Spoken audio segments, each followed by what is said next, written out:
They say if you visit St. Marcus Asylum after midnight, you'll hear the screams of its forgotten patients. The air is thick with an eerie silence, only broken by the occasional creak of the old building settling. Shadows seem to move on their own, and the feeling of being watched is almost palpable. But what truly happened behind those locked doors? What stories do the walls of this forsaken place hold? The history of St. Marcus is shrouded in mystery and pain, a place where the line between treatment and torture was often blurred. Let's uncover the haunting truth. The asylum, once a beacon of hope for the mentally ill, quickly became a house of horrors. Patients were subjected to inhumane treatments, their cries for help ignored by those who were supposed to care for them. The air is thick with the scent of decay. Every corner of this place tells a story of neglect and suffering. The walls, now covered in mold and rot, once echoed with the sounds of despair. Rusting iron bars block the windows, a grim reminder of the confinement and isolation the patients endured. These bars, meant to protect, became symbols of their imprisonment. The floor is littered with broken glass and medical debris. This is St. Marcus, a place where hope was shattered and lives were broken. The remnants of the past still linger, a testament to the horrors that occurred here. It was once a place of healing. In its early days, St. Marcus was seen as a sanctuary for those suffering from mental illness. The staff, dedicated and hopeful, believed they could make a difference. Now it is a decaying tomb. The once bustling halls are now silent, the rooms empty and forgotten. Nature has begun to reclaim the building, vines creeping through the cracks, as if trying to erase the memories of what happened here. St. Marcus opened its doors in 1928. It was a time of great optimism in the field of mental health. The asylum was state-of-the-art, with the latest treatments and facilities. It quickly gained a reputation for its cruel treatment of patients. Doctors experimented on them. They used electroshock therapy. Lobotomies were also common. These procedures, now seen as barbaric, were once considered cutting-edge. The screams of the patients echoed down the halls. Their pain and suffering were ignored, their voices silenced by the very walls that confined them. The asylum became a place of nightmares, where hope was a distant memory. Nobody on the outside wanted to listen. The world turned a blind eye to the atrocities happening within St. Marcus. The patients were forgotten, their suffering hidden behind the asylum's imposing walls. Today, we remember their pain and the lessons learned from this dark chapter in history. The air inside St. Marcus is heavy. It's like a weight is pressing down on you. The silence is deafening. Only the sound of your own breathing can be heard. Then you hear it, a faint whisper coming from the shadows. As you explore further, the energy shifts. Goosebumps erupt on your skin. The hair on the back of your neck stands on end. You feel a presence. Something is watching you. There are stories of a malevolent entity. They call him the Shadow Man. He lurks in the hallways. Some say he's a former patient. Others believe he is a demonic force. But one thing is certain, he is pure evil. Many have encountered the Shadow Man. He is a figure shrouded in mystery and fear, often appearing in the darkest corners of abandoned places.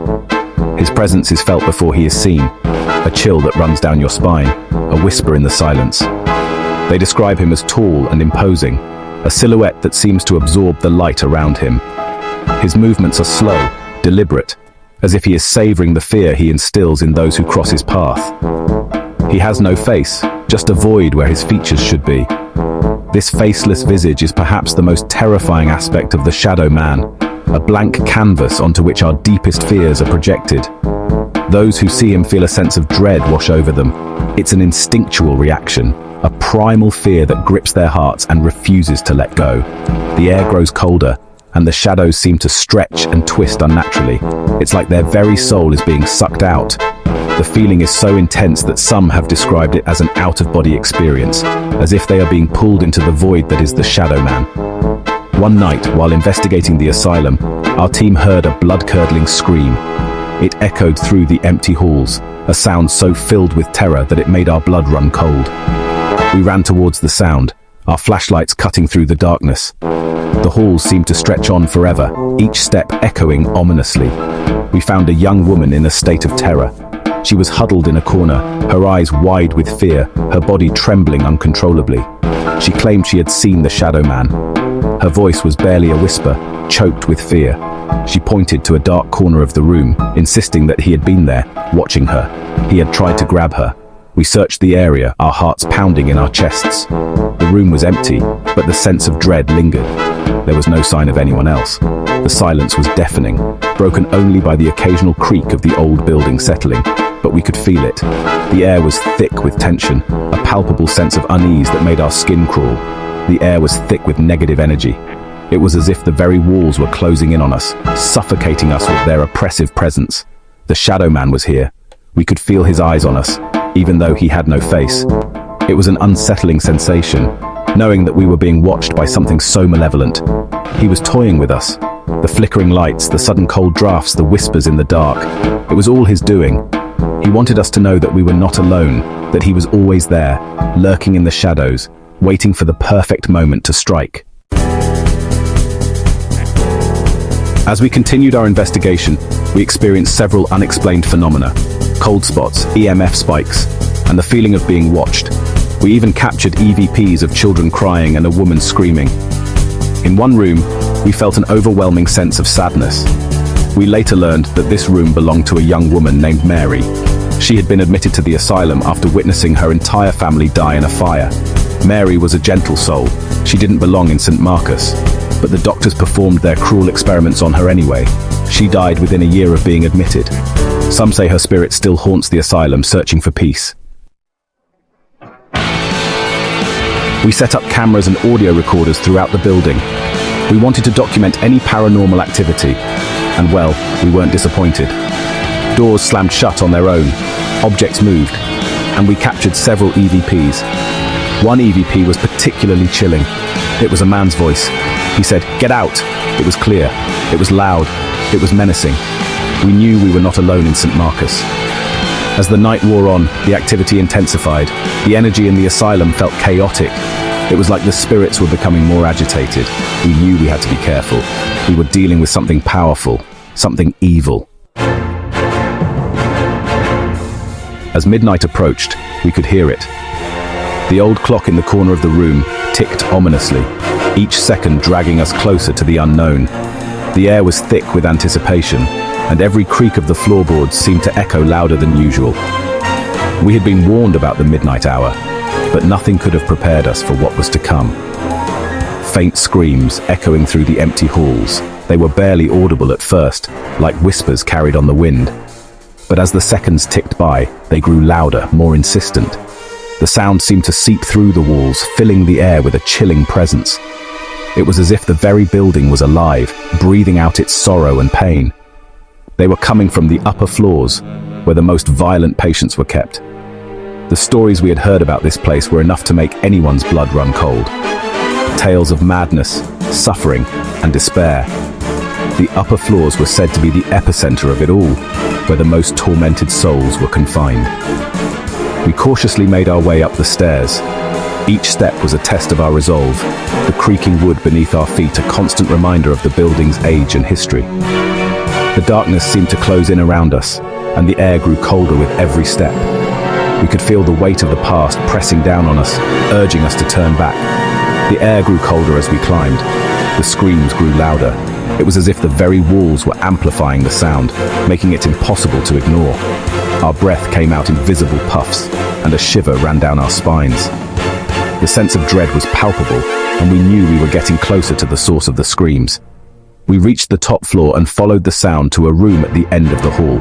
The hallway stretched out before us, a seemingly endless corridor of shadows and echoes. Each step we took seemed to reverberate through the building, and the screams grew more distinct, more desperate.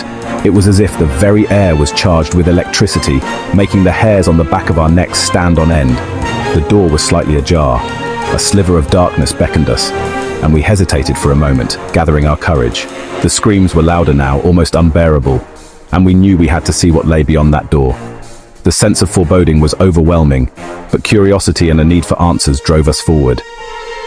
We slowly pushed it open. The room was empty. The silence that greeted us was almost deafening, a stark contrast to the screams that had led us here. The room was bathed in shadows, and the air was thick with the scent of decay. It was as if time had stood still in this place, preserving the remnants of a forgotten past.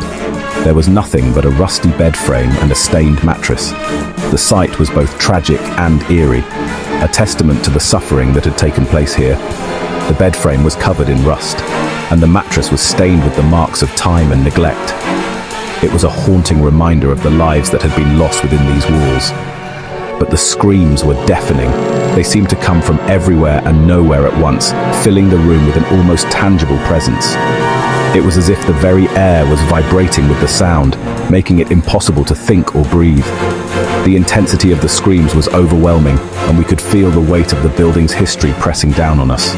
They seemed to be coming from the walls themselves. The very structure of the building seemed to be alive with the sound, as if the walls were crying out in pain. It was a chilling realization, and we could feel the weight of the building's tragic history pressing down on us. The walls seemed to pulse with the echoes of the past, and we knew we were not alone. It was as if the asylum itself was in pain. The building seemed to groan and shudder, as if it were a living entity, tormented by the memories of the past. The screams were a testament to the suffering that had taken place within these walls, and we could feel the weight of that history pressing down on us. It was a haunting reminder of the darkness that lurked within the human soul, and the pain that could never be forgotten. We spent several more hours investigating the asylum. We collected countless pieces of evidence, EVPs, photos, and personal experiences that we will never forget. As dawn approached, we decided to leave. As we were packing up our equipment, we noticed something strange. One of our cameras was missing. We searched everywhere, but we couldn't find it. Then, we heard a faint beeping sound. We followed the sound to a room we hadn't been in before. There, on the floor, was our missing camera. We rewound the footage and watched in horror. The camera had captured something we hadn't seen with our own eyes, a shadowy figure lurking in the corner of the room. We left St. Marcus Asylum that morning with more questions than answers. What happened to the patients who died within those walls? What is the true nature of the Shadow Man? And what did we capture on our camera? St. Marcus Asylum remains abandoned to this day, but the spirits of its former patients are very much alive. They are trapped in a perpetual nightmare, and they are waiting for someone to hear their cries for help. Are you brave enough to face the darkness? Are you willing to listen to the stories of the forgotten? The truth is out there, waiting to be uncovered. But be warned, some secrets are best left buried.